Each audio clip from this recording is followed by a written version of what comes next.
Welcome to Best Life 30, your 30-day journey to creating the best life possible for yourself. You can just watch this video, or if you want to sign up for the whole series and get the free bonus companion worksheets that go with this video, check the link in the description below. All right, today is day 12, and we're going to learn how you can overcome your stress.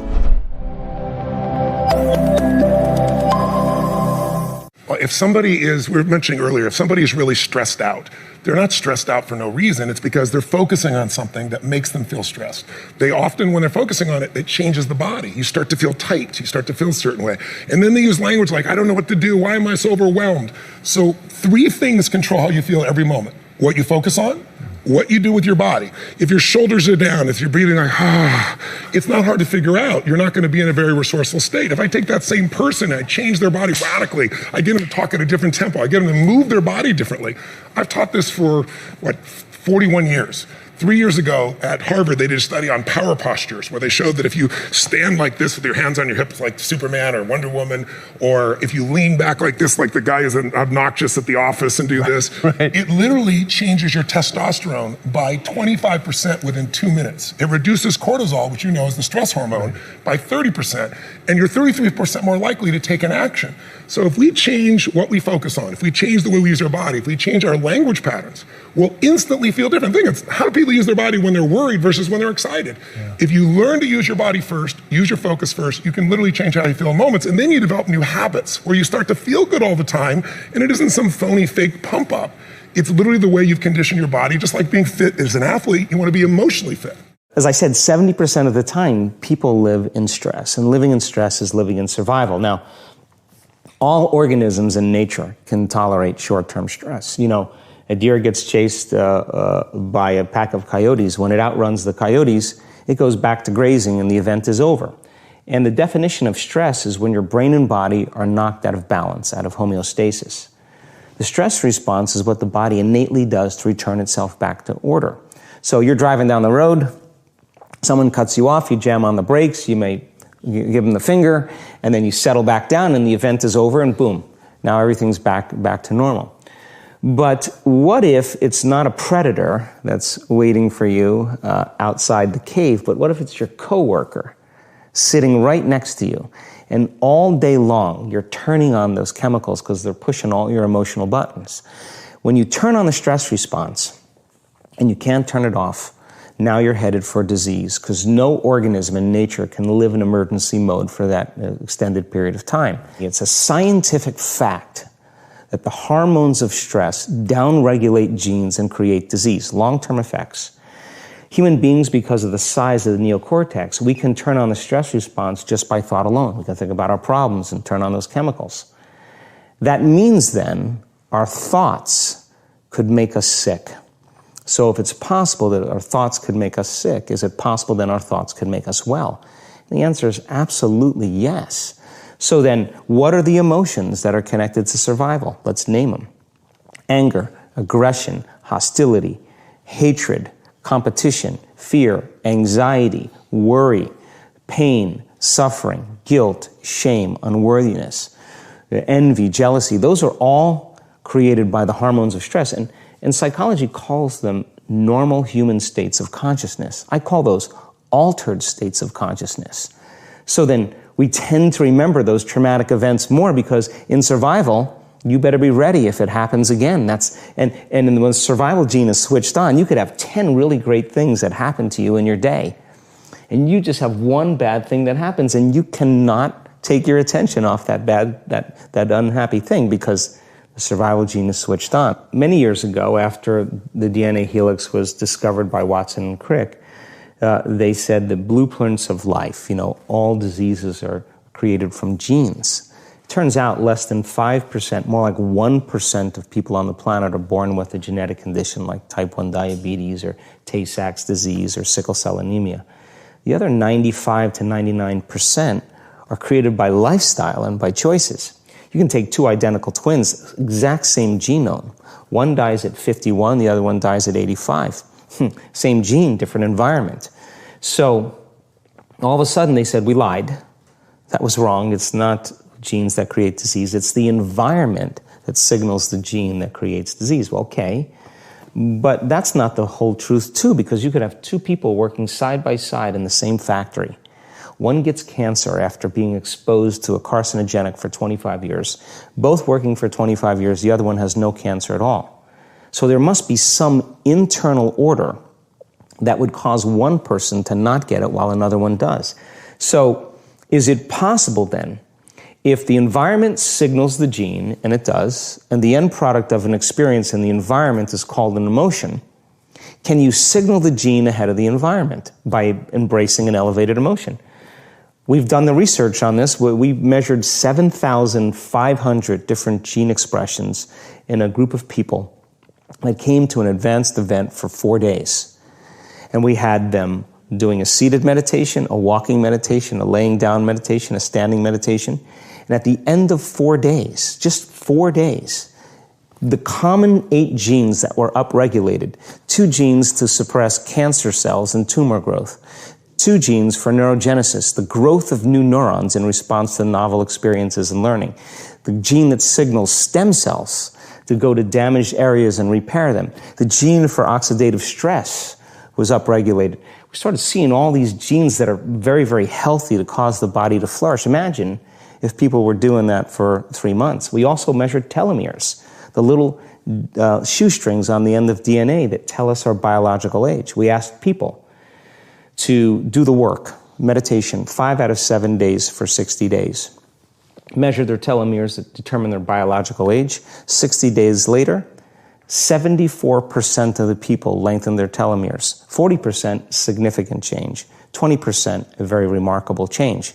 That means that they got a little bit of their life back. If it had lengthened by 10%, they got 10% of their life back. It turns out that one of the best stress relievers on the planet is something that most of us don't ever do. And that is seek out time with friends when we feel totally stressed out. When you're doing twice as much work as you normally do, or you're feeling twice as much stress as you normally feel, studies at Harvard show that what you need is you need to see your friends twice as much. Now, Shawn Achor is a really famous researcher and best-selling author at Harvard, and he studied this phenomenon. He looked at people that were stressed at schools and in call centers and in the military and in banks and in almost every single industry. What he discovered is that the most successful people, the people that were the best at selling, the people that were the most resilient, the people that had the best ability to deal with stress when times got tough were the ones that saw their friends the most. It was the people with the tightest social connections that had the ability to weather the storms that life throw at us. I want you to write down 3 people. 3 people that when you hang out with them, you feel energized. That when you have plans with them, you're excited about seeing them. When this video ends, reach out to them. That's right, pick up the phone, send them a text. I want you to invite them to do something. Go out to lunch, go for a walk in the woods, get a cup of coffee, go out to dinner. Even if you're not stressed out, I guarantee you at least one of the 3 people that you're going to reach out to needs you. If you have depression, if you have anxiety, if you have post-traumatic stress disorder, if you have any kind of mental health condition, it's nothing to be ashamed of and it's nothing to hide and it's something to hit head on with. There's one thing that if you did every single day, no joke, it would make an extraordinary difference in whatever mental health issue you're struggling with, and that is exercise. And the reason why I say this is not based on my own personal experience. It's based on the fact that I think it's the American Psychiatric Association. This is coming from Dr. John Ratey, a friend of mine who has written a ton of books about not only ADHD, but also the benefits of exercise and what it has on your brain. But he's also a professor at Harvard and a practicing clinician. And this is his area of expertise. And one of the things that they now mandate as a diagnosis for anybody with depression or anxiety, or any mental illness, frankly, is you've got to exercise every day. And the reason you've got to exercise every day is because what we know about human beings is that when you physically move, your physiology changes, and that changes your brain. Getting your heart rate up, getting outside, breathing, feeling connected, getting out of your house, which may make you feel depressed and trapped. Doing that every day, that physical push. You don't have to run. You don't have to go to an aerobics class. Get outside with your dog in the woods. Walk with a good friend for 2 or 3 miles. Doing that every single day not only moves your body, which changes your mind, it gets you out of your physical environment, which is one of the things that people with depression tend to have a hard time doing. And it also creates a bit of momentum and a bit of a routine in your life. You take on just that single thing. Get outside and exercise every single day as if your life depends upon it. Because you know what? It does. Your brain needs it. Your body needs it. Your mental health needs it. There's been thousands and hundreds of thousands and millions of warriors that have been in very stressful situations and faced evil and faced death much worse than the situation I'm in or you're in that we might consider stressful. And I even did this when I was overseas, when I was on deployment, when I was a combat leader. I was feeling stress. And you know what? We took casualties and it was awful and it was heartbreaking.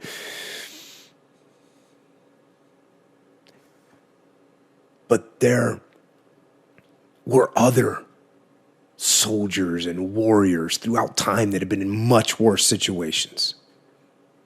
Gettysburg or Vicksburg or the Battle of the Bulge. And all those horrible situations, they prove really that humans can withstand almost unimaginable stress. Which meant to me that I could too. And you can. And the first step for me is doing that, taking that look to gain some perspective. And then in order to gain perspective, you got to do something that we already talked about. You've got to detach. You've got to detach from the problems or the stress that you're experiencing so that you can get that perspective of them. Now, there's a couple different types of stress. Now, if it's something that you can control that's causing you stress, well, why aren't you getting control of it? Now, there's also stress that's caused by things that you cannot control. And if you remember talking earlier about artillery and how horrible that was, and what made it so horrible was that there's no control over it. So if you can't control something and you can't get control of it, you have to at least embrace what you can. And I'm not saying you're going to embrace artillery shelling, but I'll tell you what, when it comes to things like artillery, or for us in Ramadi, it was IEDs. And we could do everything we could do to mitigate that risk, but eventually there's only so much you can do, and you cannot completely eliminate it. But you can't control it, so why are you going to worry about it? Why are you going to stress about it? If there's something that's completely beyond your control, you've got to detach from it and not let yourself get stressed about it. And on top of that, if it's something that you can't control, how can you look at it in a different light? How can you see it in a way that you could actually take advantage of it? How can you take that stress and make it into some kind of ally? You know, the chaos of combat is something that I couldn't control, but I had to embrace it so I could try and figure out how to take advantage of it. So when it comes to stress, don't fight it. Turn it on itself and use it. Use it. Use it to make yourself sharper and more alert. And use it to make yourself think more and learn more and get better. And use that stress as a catalyst to make yourself better. If you want to learn to deal with stress, put yourself in stressful situations that are under some kind of control. You know, even something like paintball. You know, we do gigs at Echelon Front where we put people through what we call FTXs, where you go out and you're going to fire. We usually use airsoft because it's a little bit more it's a little easier to work with. But actually what we started using now is we've got these high-end laser tag guns. And so that's what we use, and they are super effective. They're awesome. They're awesome training tools. Like if we would have had them, if they would have existed when I was in the SEAL teams, I would have used them then because they're that good. So we use those and we put people in stressful situations. Go hit this target. There's bad guys. There's, people are going to get shot. There's people yelling. Put yourself in stressful situations and learn to detach. Put yourself in stressful situations with the purpose of learning to detach and stepping back mentally to figure out what's going on. I think the first thing we must all do at some point in our maturity is decide not to be a stress case. There has to be an intentional decision at some point in our lives where we say, look, I'm not going to be this stressed anymore. I'm allowing too much stress into my life. And please notice the words I'm using here. I'm allowing too much stress into my life. Most stress is not, quote unquote, real. No one hands you a plate of stress. It's not something you see and we can transact and exchange. It's something we make up in our mind. We make things stressful that may or may not be or have any cause to be stress-inducing.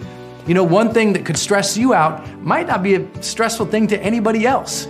So that proves we're making it up. And since we're making it up, we should decide what we're going to do in the future.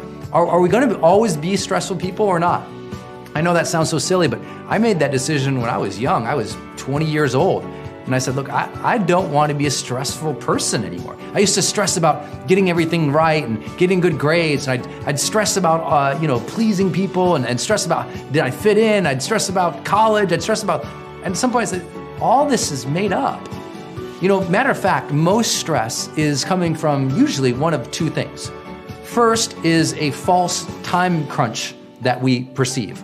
We think we only have so much time, so everything becomes stressful. Oh my God, I gotta get this done. I gotta get this done. I got this done. And we're reacting our lives to really false deadlines. Someone asks you for something, you think you have to get it to them right away. You probably don't. It's probably not a real deadline. And unless you ask them, when is the real deadline on this? I mean, the point in which everything crumbles and falls apart. If you don't get it then, what would happen? What is the worst thing that would happen if you didn't get it that exact time? I'm crazy about this in my life. If someone says, well, Brendan, I need this by Thursday, I say, okay, if you need it by Thursday, is Thursday the day everything would explode and fall apart if you didn't get it? And they're like, no, Monday would be fine. And I just bought myself Thursday, Friday, Saturday, Sunday, and part of day Monday. I just bought 5 days by asking when the real deadline is. Because most people, they say they want something from you when they want it, not when they need it. So your job to help deal with just the time crunch that stress can feel like is asking, when is the real deadline? And all these things that you're stressed out about, do they really need to be handled right now, this immediate second? Would it be okay if you created a plan and you handle them over the next couple days, next couple weeks, next couple months? When you actually realize the unbelievable amount of time we all have as humans, and how much more time we have when we become focused, diligent, intentional, disciplined, then we're not so much stressed anymore. It's like, I will get to that when the time is appropriate for that. Before that, I've got other things. I created a method.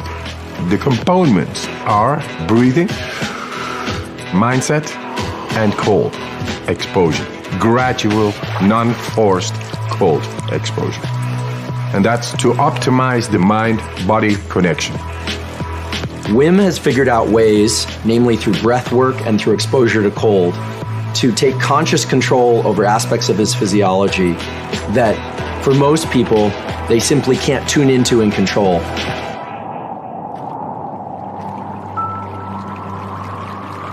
The cold, my warm friend, it brings about a whole lot of more energy, and that together with breathing makes you so powerful. But then you lose your wife and it all rumbles down. 4 children I had with my wife, and I was to be with her forever. She was the love of my life. She died. She suicided. It's a black hole within yourself. It breaks your heart and you don't know why, but the train of a daily life is going on, and you got to catch up, otherwise you lose it. So I had to be there for my children. And yes, we created a new nest. My children made me survive in that time, but nature healed my wounds. The cold gave me a direct understanding of deeper breathing and how to heal a broken heart. Then I went and did all kinds of remarkable challenges. Apparently, they found it very remarkable and great and spectacular. So I came in contact with television. One after the other, they challenged me more. Hey, go swim 50 meters under the ice. Go swim 100 meters under the ice. Climb Mount Everest in shorts. That led up that the scientists became curious. Hey, what this man is doing is not possible physiologically. The science of what Wim Hof method does is one of the primary interests of my lab now because it is so powerful and it's been shown to be powerful in the immune system, and we believe it will also hold some real potential for treatment of neurologic diseases. And this breathing technique brings you right into the deepest part of our physiology. Anybody can do it. So you become the alchemist of your own chemistry. Being an entrepreneur is about being a problem solver, right?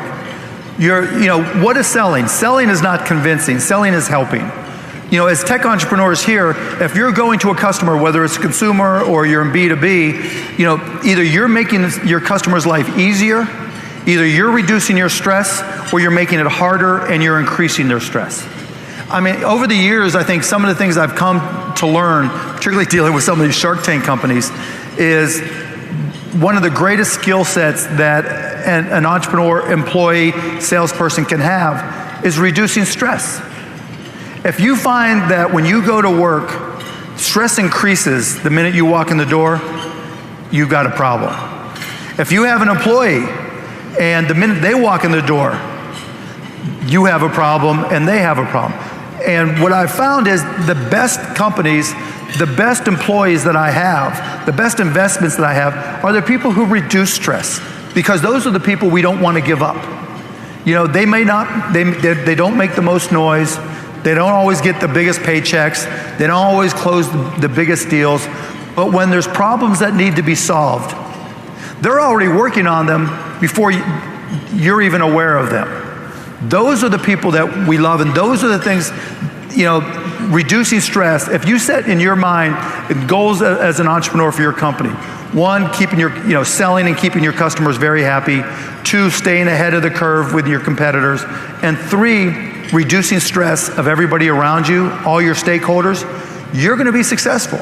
Because if you think about all your personal experiences, would you rather do business with somebody who creates stress, or do you want to do business with the person who reduces stress? It's an easy answer, but you'd be amazed at how many people don't follow through in that. When I was growing up, I had met my guru when I was about 21, and I was going to join his monastic order, which was in Hawaii. I was at that time living in Western Australia and studying in university. And I remember in my last year of engineering, I was feeling extremely stressed. I had a thesis which I'd been working on for 1.5 years that I needed to complete. In the next month, I had about 7 or 8 examinations that I had to pass in order to graduate as an engineer. I was the president of the youth group of our temple over there, the local temple over there, and we were organizing a lot of different events. And I was also dancing as part of a dance company that I was involved in, and they were also putting up a big show, so we were rehearsing almost every night. And I remember emailing my guru saying, Gurudev, I'm really stressed. I have all these things going on, and I'm stressed. He emailed me back, and I don't remember the exact words that he used, but he emailed me back and said, the reason you're stressed is because you don't keep your awareness on one thing at a time. And I'll be absolutely honest with you, ever since that day, I've never felt stressed anymore. And I know it's a very bold proclamation to make, but it's true. Because I clearly understood what he said to me at that point. Whenever I was dancing, I was thinking about my thesis. And when I was working on my thesis, I was thinking about the exams I had to do. When I was working on my exams, when I was studying for my exams, I was thinking about the youth group.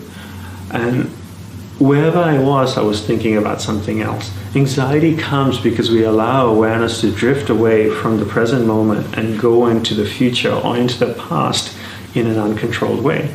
So the past and the future are not bad things as long as we indulge in them or we enter them with the aim to learn from them.